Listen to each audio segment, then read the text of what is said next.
குருப்யோ நமஹ. ஹரி ஓம்.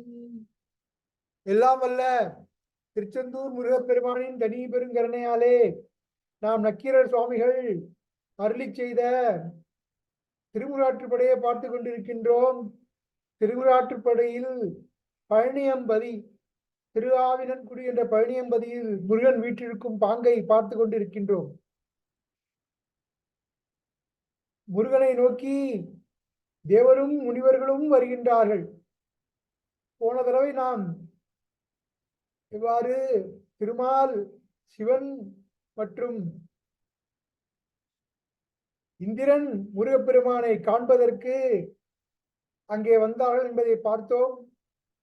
இப்பொழுது நக்கீரர் சுவாமிகள் மேலும் கூறுகின்றார், எதனால் இந்த தேவர்கள் வந்தார்கள் முருகனை பார்ப்பதற்கு, மற்றும் வேறு தேவகணங்கள் வேறு யாரெல்லாம் இருக்கின்றார்கள் என்று முருகன் இருக்கும் பாங்கை விவரிக்கின்றார் நக்கீரர் சுவாமிகள்.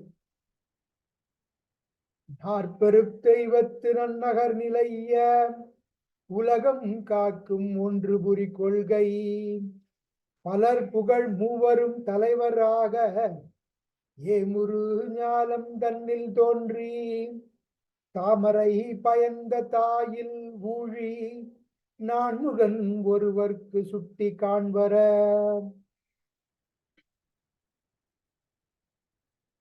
விஷ்ணு, சிவன் மற்றும் இந்திரன் வருகின்றார்கள்.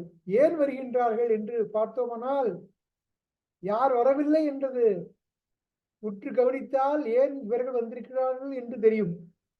யார் வரவில்லை? அரியும் அரணும் இருக்கின்றார்கள், அயனை காணவில்லை. ஏனென்றால் அயன் சிறைப்பட்டு இருக்கின்றான். பிரணவ மந்திரத்தின் பொருள் என்ன என்று முருகப்பெருமான் வினவுகின்றார் பிரம்மாவை. ஒருமுறை கைலையில் எம்பெருமான் ஈசனாரை தரிசிக்க பிரம்மதேவன் வருகின்றார். அங்கே வாயிலில் குழந்தையாக இருக்கும் முருகப்பெருமான் சிறு மணல் வீடு கெட்டி விளையாடி கொண்டிருக்கின்றார். குழந்தைதானே என்று முருகனை கடந்து செல்கின்றார் பிரம்மதேவன். முருகனும் சிவனும் வேறல்ல. 5 முகத்தில் இருந்து தோன்றியது 6 முகம் என்ற அந்த தத்துவத்தை உணராமல் செல்லும் பொழுது முருகப்பெருமான் அவரை தடுத்து நிறுத்தி, யார் நீர், உமது தொழில் என்ன என்று வினவ, பிரம்மதேவரும் தன்னுடைய தொழிலையும் பேரையும் கூறுகின்றார். நான் பிரம்மா, இறைவனால் ஈசனாரால் இந்த உலகை சிருஷ்டிக்கும்படி வேலை கிடைத்து நான் அதை செவனே செய்து வருகின்றேன் என்று கூற, எவ்வாறு சிருஷ்டியை செய்வீர் என்று முருகனும் வினவ, இன்று 4 முகத்தில் இருக்கும் 4 வாக்கிலும் வேதத்தை ஓதிக்கொண்டே சிருஷ்டியை செய்வேன் என்று கூற, ரிக்கு வேதத்தில் சிலை கூறுமாறு கூற, பிரம்மதேவரும் ஓம் என்று ஆரம்பித்து குடிலை பிரணவ மந்திரம், பிரணவ, பிர என்றால் பெரிய கனம் பொருந்திய, நவ என்றால் புதுமையான, இந்த பிரணவ மந்திரத்தை அவர் உபதேசம் அங்கே கூறி ஓம் என்று கூறி ஆரம்பிக்கின்றார்.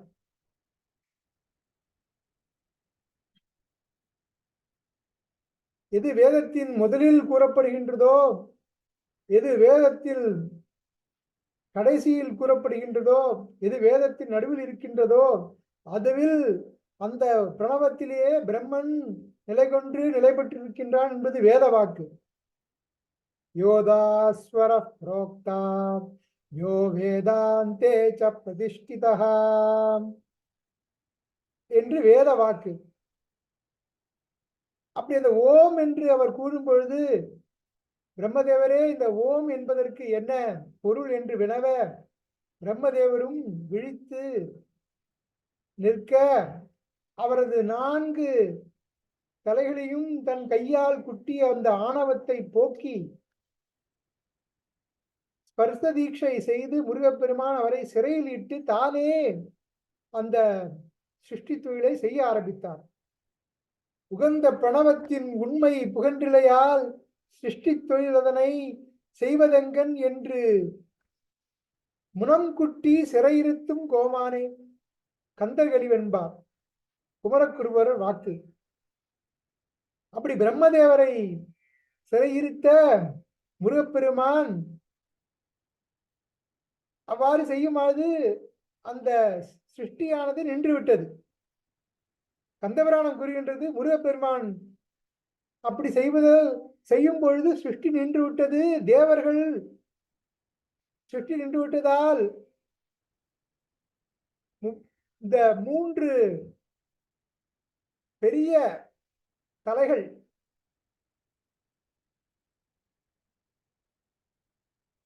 யாரென்றால் அரி, அயன், மால், அரண்.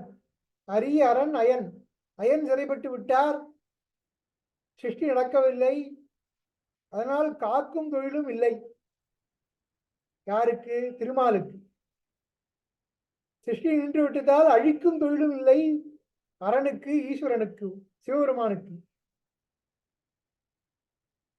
அங்கே பூலோகத்தில் இருக்கும் மனிதர்கள், அந்தணர்கள், நல்லொழுக்கம் உடையவர்கள் செய்யும் இந்த யாகத்தினால் தேவர்கள் அவிர்வாகம் பெறுகின்றார்கள். அதனால் தேவர்களுக்கு உணவும் நின்று விட்டது.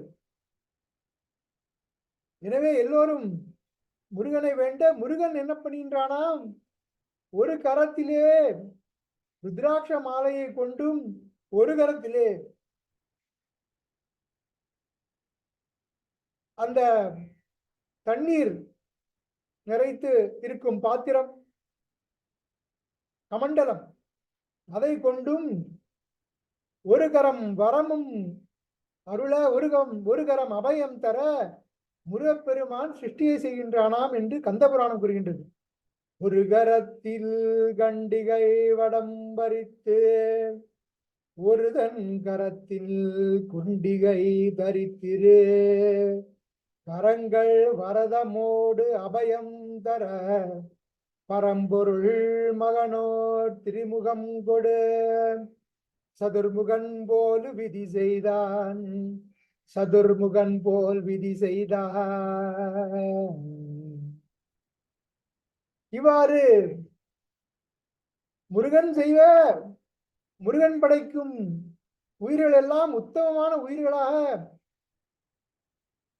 விளங்கி வழங்கி இந்த பூலோகம் பாரம் தாங்காமல் ஆகிவிட்டது. பூமாதேவி சென்று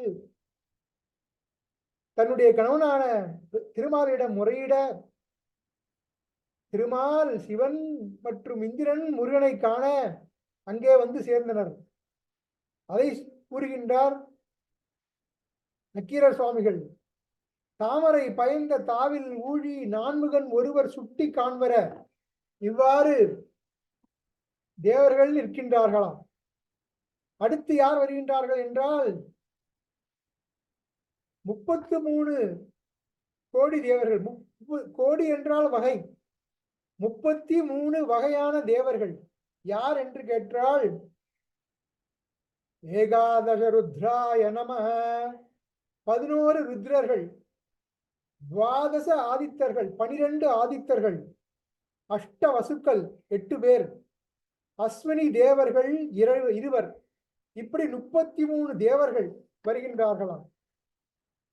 நாற்பெரு தெய்வத்து நன்னகர் நிலைய இந்த உலகமானது 4 தெய்வங்களால் காக்கப்பட்டு வருகின்றது.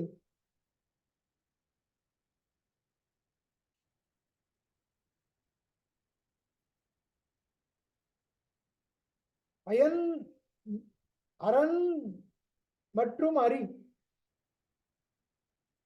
படைத்து காத்து அரணார் அழிக்கும் தொழிலை செய்கின்றார்கள். தேவருக்கு தலைவனாக இந்திரன். இப்படி ஒரு கூற்று. இந்த பூமியை 4 திசைகளிலிருந்து காவல் காத்து வருவது இந்திரன் கிழக்கு திசையிலும், யமதர்ம ராஜா தெற்கு திசையிலும், வருணன் மேற்கு திசையிலும் குபேரன் வடக்கு திசையிலும் காத்து வருகின்றார்கள் இந்த உலகத்தை. இப்படி தேவர்களும் 33 கோடி தேவர்களும் இந்திரனும் அரண் மால் அயன் சேர்ந்து இந்த உலகத்தை ரட்சித்து வருகின்றார்கள். அவர்களுக்கு அதிபனாக முருகன் இருக்கின்றான். இவ்வாறு இந்த 33 வகை தேவர்கள் வருகின்றார்கள். அப்புறம் கணங்கள் 18 கணங்கள் வருகின்றார்கள். அதை பற்றி கூறுகின்றார் நக்கீரர் சுவாமிகள். பகலில் தோன்றும் மிகலில் காட்சி நால்வேறு இயற்கை 11 மூவரோடு 92 இரட்டி உயர்நிலை பெரியர் மின்பு தன்ன தோன்றலர் மீன் சேர்வு வழி கிளர்ந்தன்ன செலவினர் வழியிடை தீ எழுந்தன்ன திரையினர் தீப்பட உருமிடி தன்ன குரலினர் விழுமிய உருகுரை மருங்கில் தம் பெருமுறை கொன்மார் அந்தர கொட்பினர் வந்துடன் காண. இந்த 33 வகை தேவர்கள், ஏகாதச ருத்ரர்கள், துவாதச ஆதித்தர்கள், அஷ்ட வசுக்கள், 2 அஸ்வினி தேவர்களுடன் சேர்ந்து 18 கணங்கள். 18 கணங்கள் என்றால் தேவகணம், அசுர கணம், தைத்திய கணம், தைத்தியர் என்று கணம், கருடர், கிண்ணரர், கிம்புருஷர், யக்ஷர், வித்யாதரர், ராட்சசர், கந்தர்வர், சித்தர். சித்தர் என்றால் பழனிக்கும் சித்தர்களுக்கும் பயங்கர தொடர்பு.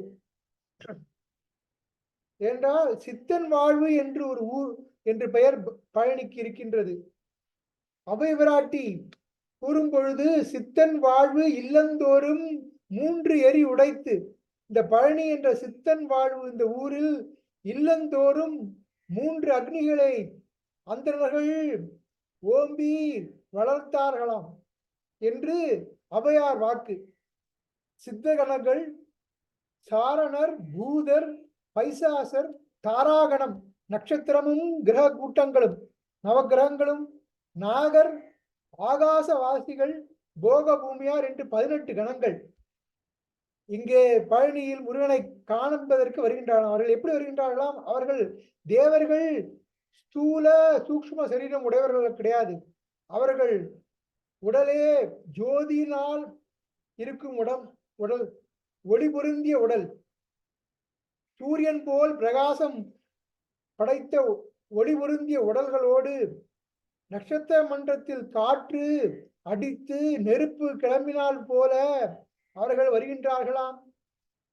அவர்கள் குரல் முருகா முருகா என்று விண்ணப்பம் செய்வது இடிபோல முழங்கி நெருப்பு எரிவது போல், அப்படி அந்த மாதிரி பயங்கரமான ஒளியுடன் முருகனை வணங்கி விண்ணப்பம் எதிர்க்க வருகின்றார்கள். முருகனை வணங்கி தந்தம் தொழில்களை முறையாக செய்வதற்கு, முருகனின் ஆசி பெற்று இருப்பதற்கு வருகின்றார்களாம் பழனி. இவ்வாறாக இந்த பழனியில் முதலில் முருகனுக்கு உகந்த அடியார்கள். ஏனென்றால் இறைவன் தொண்டரில் அடக்கம். அவை வராட்டி கூறுவது போல் இறைவன் எங்கிருக்கின்றான் என்றால் தொண்டரின் ஹிருதய குகையில் இறைவன் இருக்கின்றான். முதலில் இறைவனுக்கு அணுக்கமான அடியார் கூட்டம், பின்னர் இசை பாணர்கள், பின்னர் திருமால். ஏனென்றால் மாமனார், முருகனுடைய மாமனார் திருமால், அதனால் அவருக்கு மரியாதை. பின்னால் ஈசன் உமையுடன் தந்தை, அந்த உரிமையுடன் ஈசனார். அதற்கு பின்னால் இந்திரன். ஏனென்றால் தேவாதி தேவ பெருமாளை அருணாதர் வாக்கு. வீடும் சுரர் மாமுடி வேதமும் வெங்காடும் புனமும் கமழும் கழலே. இப்படி தேவர் முடிமேல் முருகன் கடல் இருக்கின்றதாம். அப்படிப்பட்ட தேவன் இந்திரன். இந்திரன் முடிமேல் முருகனுடைய பாதம் இருக்கின்றது. அதனால் இந்திரனும், பின்னர் 33 வகை தேவர்களும், பின்பு 18 கணங்களும் முருகனை காண வந்து நிற்கின்றார்கள். தம் தம் தொழிலை முறையே மீண்டும் செய்வதற்கு முருகனை வேண்டி அணுகி நின்று முருகா நமக, ஸ்கந்தாய நமக, குமாராய நமக என்று வேண்டி நிற்கின்றார்களாம். அவர்களுக்கு அருள் பாலிக்கின்றான் முருகப்பெருமான். எப்படி அருள் பாலிக்கின்றான் என்று பார்த்தால், தேவயானை பிராட்டியுடன் அருள்பாலிக்கின்றான் இந்த திருஆவினன்குடியில். தாயில் கொள்கை மடந்தையோடு சின்னால் ஆவினன் குடி அசைதலும் உரியன். குற்றமற்ற கற்புடைய தேவ மகளிர் தேவயானை பிராட்டி. அப்படி தேவயானை பிராட்டி கிரியாசக்தி, வள்ளி பிராட்டி இச்சாசக்தி. திருச்சீர் அலைவாயில் இச்சாசக்தியான வள்ளி பிராட்டியுடன் முருகன் இருக்க, பழனியம்பதியில் போக சக்தியாக, அந்த கிரியாசக்தியாக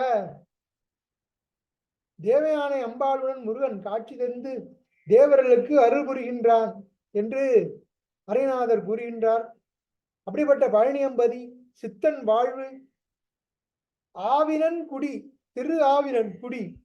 ஆவினர் என்று ஒரு கூட்டம் இருந்தது. நம்ம சங்க காலத்திலே கடையெழு வளர்களான பேகன், மயிலுக்கு போர்வை கொடுத்தவன் பேகன். மயில் முருகனுடைய வாகனம். பேகனுடைய குலதெய்வம் முருகப்பெருமான். அந்த முருகனுடைய வாகனமான மயிலை கண்டவுடன் முருகப்பெருமானின் ஞாபகம் வந்து விட்டது பேகனுக்கு. அதனால் அந்த மயிலுக்கு போர்வை கொடுத்தான், குளிரில் வாடாமல் இருப்பதற்கு பேகன். அப்படிப்பட்ட பேகனின் குலதெய்வமான முருகப்பெருமான் ஆவினர், அந்த குலத்துக்கு தெய்வமாக இருக்கும் முருகப்பெருமான். ஆவி நன்குடி. அப்படி நன்குடியில் இருக்கும் அந்த ஆவியூர் என்ற ஊர், அந்த ஊருக்கு தெய்வமாக இருக்கும் முருகப்பெருமான். அது ஆவினன்குடி என்று ஆயிற்று. திரு ஆவினன்குடி என்று நாம் முன்பே பார்த்தோம். அதுபோல் பேகனுடைய அந்த ஊரான ஆவினன்குடிக்கு தலைவனாக இருக்கும் முருகப்பெருமான் தேவர்களுக்கு தன்னுடைய அருள் ஆசிகளை தேவயானை பிராட்டியுடன் சேர்ந்து இருந்து இன்புற்று வழங்குகின்றான். அரிநாத சுவாமிகள் கூறுவது போல் முருகப்பெருமான் அகரமுமாகி அதிமனுமாகி எல்லாமுமாகி அரியும் அவன்தான், அரணும் அவன்தான், அயனும் அவன்தான்.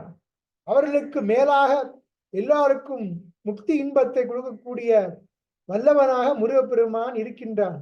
அகரமும் ஆகி அதிபனும் ஆகி அதிகமுமாகி அகமாகி அயனனவாகி அரியனவாகி அரண்யனவாகி அவர் மேலாய் இகரமுமாகி இவைகளுமாகி இனிமையுமாகி வருவோனே. இரு நிலமீது எளியனும் வாழ எனது முன்னோடி வரவேணும் என்று நாம் மனமுருக பிரார்த்தனை செய்தால் எவ்வாறு தேவர்களுக்கு அருள் புரிந்தானோ அதுபோல் நமக்கும் அருள் புரிவான் என்பது திண்ணம். நாம் மீண்டும் திருமுறாற்றுப்படியை தொடர்ந்து பார்ப்பதற்கு இல்லாமல்ல திருச்செந்தூர் முருகப்பெருமான் நமக்கு அருள் புரிவாங்க. ஹரஹர பார்வதி பதையே, ஹரஹர மகாதேவா.